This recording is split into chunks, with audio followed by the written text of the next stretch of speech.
Доброго ранку, шановні депутати, заступники і присутні. Ось уже 12-й день, коли ми живемо в вкрай складній ситуації на території нашої держави. На сьогоднішній день на нас з вами лежить величезна відповідальність за наше населення. На жаль, сьогодні саме органи місцевого самоврядування залишились один на один з усіма проблемами, які звалились на громаду з приходом війни. Перебої з енергопостачанням і питної води, дефіцит продовольства і ліків, паніка населення, неякісний зв'язок, охорона громадського порядку, відсутність грошей у населення, мародерство, дефіцит паливно-мастильних матеріалів, невиплата заробітної плати бюджетникам і багато іншого. Сьогодні над зусиллями мені та моїм заступникам, директорам КП та старостам вдається тримати ситуацію в громаді під контролем.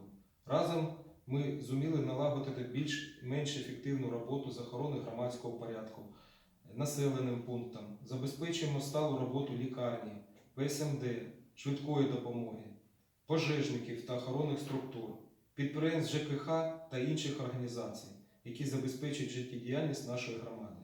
Почали відновлювати пошкоджене снарядами житло людей, налагодили допомогу продовольством малозабезпеченим сім'ям, стабільне газопостачання, у тому числі і доставку скрапленого газу у балонах. Займаємось пошуком і захороненням наших військових, які загинули на фронті.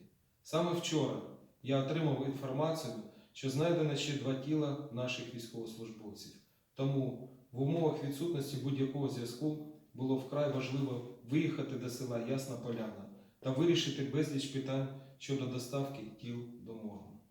Я вам офіційно заявляю, що на території Генічеської громади функціонує місцева українська влада в особі Генічеської міської ради. На всіх державних і владних установах державні прапори.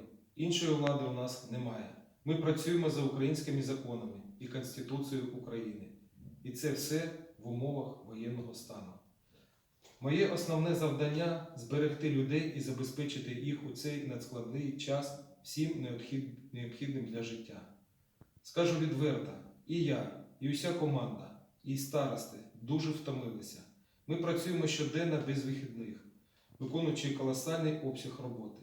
Я вдячний кожному мешканцю, підприємцю, керівникам сільхозпідприємств, директорам КП, старостам і всім, хто сьогодні допомагає тримати ситуацію під контролем. Сподіваюсь, всі розуміють, що в місті є воєнізовані підрозділи Російської Федерації. Розуміючи всю відповідальність за мирне населення, в кожному своєму зверненні, разом з головою районної ради ми просимо і благаємо населення не панікувати і не провокувати військових. Вчора в місті і в Новоолексіївці проходили багатотисячні мітинги на підтримку України. Слід зауважити, що серед мирного населення були і провокатори. Людей було багато. Дехто на мітинг привів своїх дітей.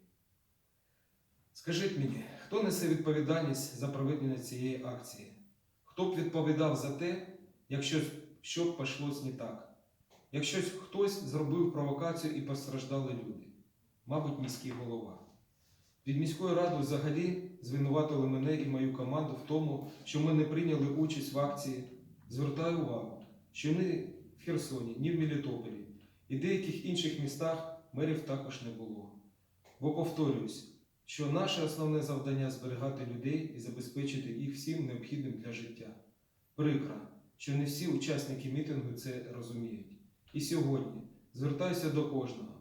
Ми живемо в Україні. Генічеськ – це Україна. Бережіть себе та своїх